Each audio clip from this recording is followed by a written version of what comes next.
Hello friends, welcome to my channel Suresh digital talks. ఈరోజు నేను చెప్పే టాపిక్ ఏమిటంటే మనం వాడుతున్న మొబైల్లో సిమ్ ఎలా పనిచేస్తుంది అనేది నేను మీకు ఈ వీడియోలో పూర్తిగా వివరిస్తాను. ఈ వీడియోని తప్పకుండా ఎండ్ వరకు చూడండి. ఇక మన టాపిక్ విషయానికి వచ్చినట్లయితే సిమ్ ఒకరి కాల్ని ఇంకొకరికి ఎలా కనెక్ట్ చేస్తుందంటే అది సిమ్ కార్డ్ చిప్ ఒక నంబర్ని ఐడెంటిఫై చేయడం. అది ఎలా అంటే మీకు దగ్గరలో ఉన్న టవర్ ద్వారా ఇది జరుగుతుంది. మీరు ఎవరికైనా కాల్ చేయాలంటే ఆ నంబర్ని డైరెక్ట్ ప్యాడ్లో ఎంటర్ చేయాలి. అప్పుడు టవర్ ట్రాన్స్మిట్స్ ఆ నంబర్కు కాల్ రిక్వెస్ట్ చేస్తుంది. అది కూడా ఒక mobile operators mobile switching centre ద్వారా కాల్ కనెక్ట్ అయ్యేలా చేస్తుంది. మొబైల్ స్విచ్చింగ్ సెంటర్ అంటే ఇది ఆ నంబర్ని ఐడెంటిఫై చేయడం. అది ఎలా అంటే నువ్వు ఎవరు, నువ్వు ఏ సిమ్ యూజ్ చేస్తావు, దాంతోపాటు నువ్వు ఎక్కడ ఉంటావు అనేది ఇది ఒక టవర్, మీకు దగ్గరలో ఉండే టవర్ ద్వారా అది తెలియజేస్తుంది.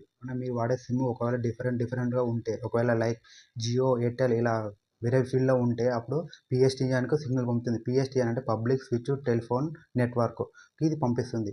మీరు ఎవరికైనా ఒకవేళ కాల్ చేయాలనుకున్నప్పుడు ఆ కాల్ కనెక్ట్ అవ్వాలంటే ఎస్ఎంఎస్ చేయవచ్చు. ఎస్ఎంఎస్ అంటే షార్ట్ మెసేజ్. ఇవి చాలా విధాలుగా ఉన్నాయి. Like I call you later, I'm busy right now అని ఎస్ఎంఎస్ చేయవచ్చు మీరు మీ ఫ్రెండ్స్కి. మీరు ఇంటర్నెట్ ద్వారా కూడా కాల్ మాట్లాడవచ్చు. అది ఎలా అంటే WhatsApp call, Zoom meeting, Google meet ఇలా వీటి ద్వారా మీరు మాట్లాడవచ్చు. ఇదంతా ఇంటర్నెట్ ద్వారా జరుగుతుంది. టవర్ ద్వారా అయితే అసలు కాదు. ఒకవేళ ఎవరికైనా కాల్ చేసినప్పుడు ఆ నంబర్ అందుబాటులో లేదని వస్తే అప్పుడు మీరు జీపీఎస్ ద్వారా తెలుసుకోవచ్చు. కానీ ఇప్పుడు చాలా అడ్వాన్స్ ఫీచర్స్ ఉన్నాయి.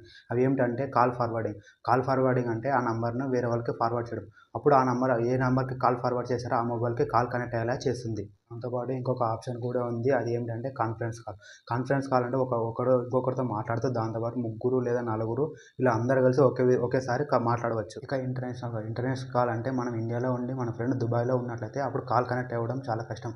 అప్పుడు మనం ఇంటర్నెట్ ద్వారా వాట్సాప్ కాల్ చేసి మాట్లాడాలి. ఎందుకు కాల్ కనెక్ట్ అవ్వదంటే అప్పుడు దుబాయ్ కోడ్ యూజ్ చేయాలి. అది దుబాయ్ కోడ్ ఏమిటంటే +971. అప్పుడు దుబాయ్ కోడ్ ఎంటర్ చేసిన తర్వాత మన మొబైల్ నంబర్ని డైల్లో ఎంటర్ చేసి అప్పుడు కాల్ కనెక్ట్ అవుతుంది. మీరు ఇంటర్నేషనల్ కాల్స్ మాట్లాడినట్లయితే దానికి ఛార్జెస్ కూడా పడతాయి. దానికి ముందు మీరు ఐఎస్డి అనే దాన్ని యాక్టివ్ చేయాలి. ఐఎస్డి అంటే ఇంటర్నేషనల్ సబ్స్క్రైబర్ ఐడెంటిటీ అని అర్థం. ఇంటర్నేషనల్ కాల్స్ అన్నీ ఇప్పుడు సముద్రంలో కేబుల్స్ అండ్ శాటిలైట్స్ ద్వారా జరుగుతాయి. కానీ ఇప్పుడు చాలామంది ఇంటర్నెట్ ద్వారా మాట్లాడుతున్నారు. అది ఎలా అంటే లైక్ ఫేస్బుక్, ఇన్స్టాగ్రామ్ ఇవన్నీ సోషల్ మీడియా యాప్స్ని యూజ్ చేసి కాల్ మాట్లాడుతున్నారు. ఇలాంటి వీడియోస్ మీకు ఇంకా కావాలంటే ఈ ఛానల్ని సబ్స్క్రైబ్ చేయండి. ఈ వీడియో మీకు నచ్చినట్లయితే ఒక లైక్ చేయండి. మీరు మాకు ఏమైనా తెలియజేయాలంటే పక్కన కామెంట్ చేయండి. దాంతోపాటు పక్కన బెల్ ఐకాన్ని క్లిక్ చేయండి.